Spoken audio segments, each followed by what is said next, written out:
اکثر لوگ نماز کسی بھی مسجد اور کسی بھی امام کے پیچھے پڑھتے ہیں، کیا یہ جائز ہے؟ بالکل جائز نہیں ہے۔ سنی امام دیکھنا چاہیے۔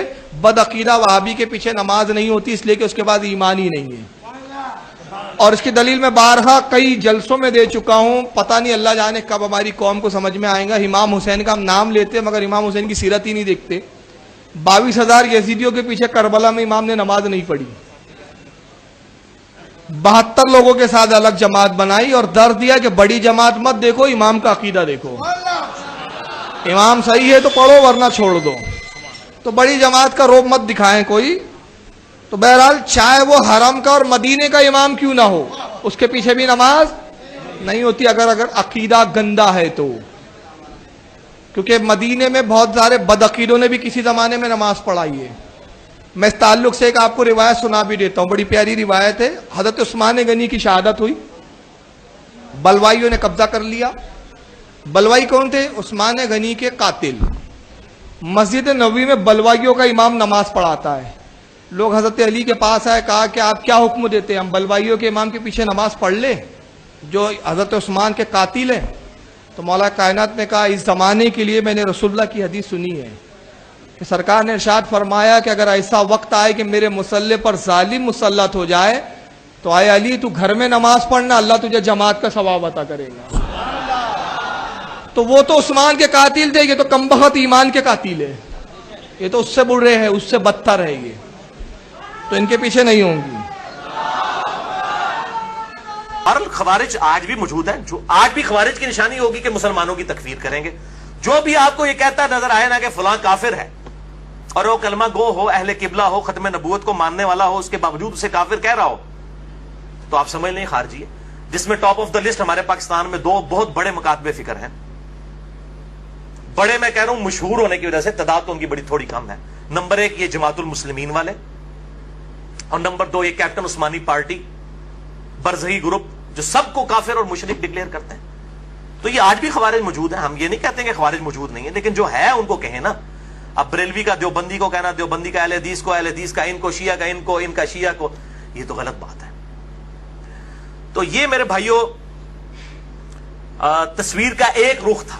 اب ذرا تصویر کا دوسرا رخ بھی دیکھیں جو یہ لوگ چھپاتے ہیں، کہ ایک طرف تو یہ صحابہ کی تکفیر کر رہے ہیں اور صحابہ سامنے موجود ہیں۔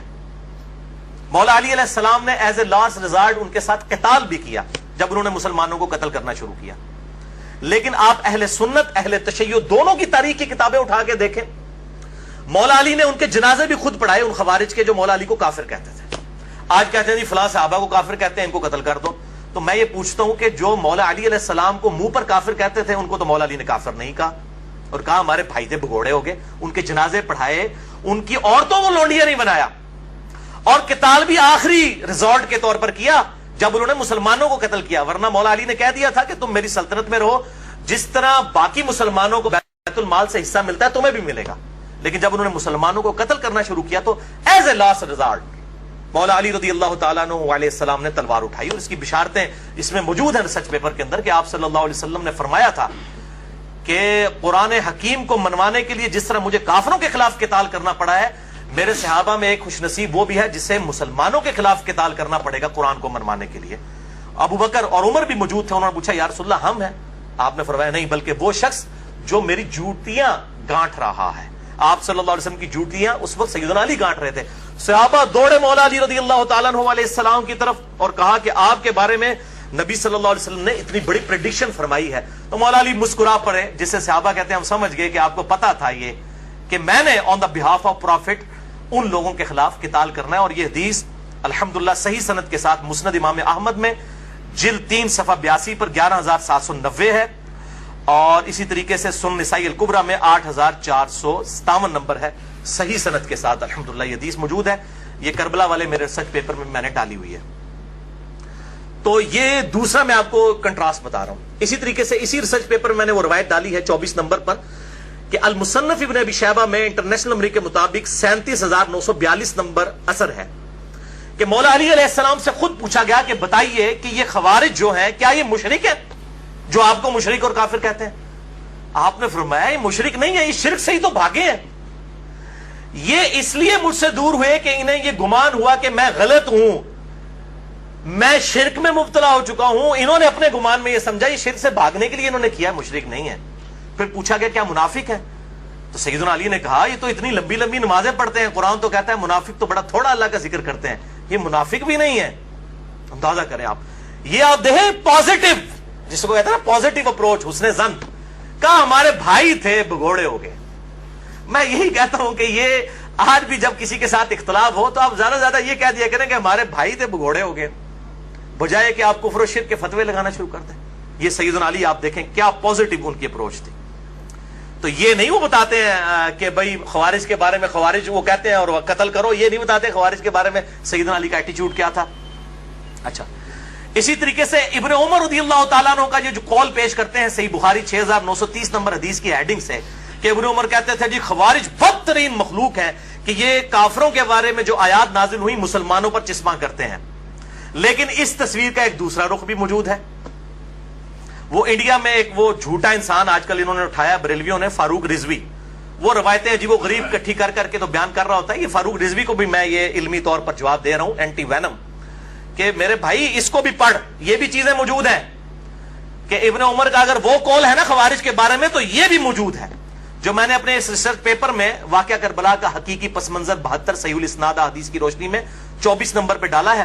اور سنن کبری البیہقی میں, سنن کبری البیہقی میں انٹرنیشنل نمبر کے مطابق 5088 نمبر ہے کہ ابن عمر خوارج کو سلام بھی کیا کرتے تھے, حالانکہ وہ اس وقت مسلمانوں کو قتل کر رہے تھے. اور ابن عمر فرمایا کرتے تھے کہ جب تک خوارج کی مسجدوں سے حی علی الصلاح حی علی الفلاح کی آوازیں آئیں گی, ہم ان اذانوں کا جواب بھی دیں گے, ان کے پیچھے نمازیں بھی پڑھیں گے, ان کے سلام کا بھی جواب دیں گے, لیکن جب ہمیں یہ کہیں گے کہ ہم اپنے مسلمان بھائیوں کو قتل کریں پھر ہم ان کا ساتھ نہیں دیں گے. یہ ابن عمر خوارج کو بدترین مخلوق سمجھتے تھے. تو ابن عمر تو خوارج کے پیچھے نماز بھی پڑھتے تھے. کیا یہ بریلوی مکتبہ فکر کے لوگ, خصوصاً یہ فاروق رضوی جو پارٹی ہے, یہ تو لیکچر ریکارڈ کروا رہا ہوتا ہے کہ امام کعبہ کے پیچھے نماز نہیں ہوتی ہے, اور ابن عمر خوارج کے تو یہ تو خارجی ہیں.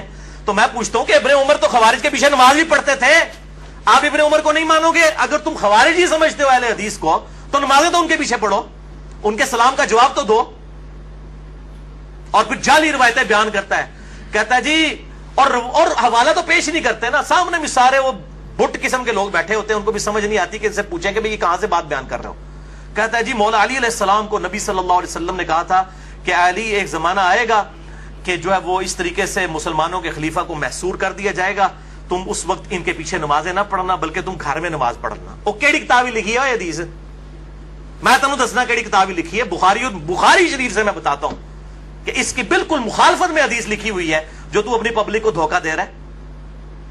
صحیح بخاری میں انٹرنیشنل نمبر کے مطابق 694 نمبر روایت ہے کہ نبی صلی اللہ علیہ وسلم نے فرمایا کہ امام تمہیں نمازیں پڑھاتے ہیں, اگر وہ صحیح نماز پڑھائیں گے تمہیں تمہارا ثواب پورا ملے گا اور ان کو بھی ملے گا, اور اگر وہ تمہیں غلط نمازیں پڑھائیں گے تو تمہیں ثواب پورا مل جائے گا, ان اماموں کی غلطیوں کا وبال انہی پر ہوگا. یہ اکثر مجھے لوگ پوچھ رہے ہوتے ہیں کہ جی بریلوی اور دیوبندی امام رفع الیدین نہیں کرتے تو غلط نماز پڑھ رہے ہوتے ہیں, تو ان کے پیچھے ہم نماز پڑھ لیا کریں. بھئی بیسک نماز کی سٹرکچر تو سب کی ایک ہی ہے, قیام کے بعد رکوع کے بعد کھڑا ہونا, ہر رکعت میں 2 سجدے, 2 سجدوں کے درمیان بیٹھنا, 2 رکعتوں کے بعد تشہد کرنا اور 4 کے بعد سلام پھیر دینا. یہ بیسک سٹرکچر تو سب کی سیم ہے. باقی رفع الیدین والا ایشو ہے. تو اگر امام رفع الیدین نہیں کرتا, آپ ضرور سنت کے مطابق رفع الیدین کریں, آپ کی نماز ہو جائے گی, امام کی غلطی کا وبال اسی پر ہوگا. اسی طریقے سے فاتحہ خلف الامام کے لیے اگر کوئی امام وقفہ نہیں دیتا قرات کرنے کے بعد رکوع سے پہلے کہ مقتدی بھی قرآن پڑھ لیں سورۃ الفاتحہ, تو اس کی غلطی کا وبال اس پہ ہے. آپ نے سورۃ الفاتحہ پڑھنا ہے کیونکہ اس کے بغیر نماز نہیں ہوتی. مسئلہ نمبر 84 میرا سن لیجیے اہل سنت پاک .com پہ. تو یہ ابن عمر رضی اللہ تعالیٰ عنہ کے بارے میں روایت وہ والی بیان نہیں کریں گے, وہ خوارج کے پیچھے نمازیں پڑھتے تھے, ان کو سلام کرتے تھے, اور صحیح بخاری کی 694 نمبر حدیث اور اگلی 695 نمبر حدیث, میں کہتا ہوں یہ دونوں کڑوی گولیاں ہیں ان مولویوں کے لیے, اور یہ ساروں کے لیے, بریلوی, دیوبندی, اہل حدیث, شیعہ, جو سب اس قسم کے فتوے دیتے ہیں نا کہ ایک دوسرے کے پیچھے نماز نہیں ہوتی ہے, ان کے لیے یہ کڑوی گولیاں ہیں. 695 نمبر حدیث جو صحیح بخاری میں ہے, اس کے اوپر تو امام بخاری نے باب باندھ دیا ہے کہ باغی اور بدعتی کے پیچھے نماز پڑھنے کا حکم.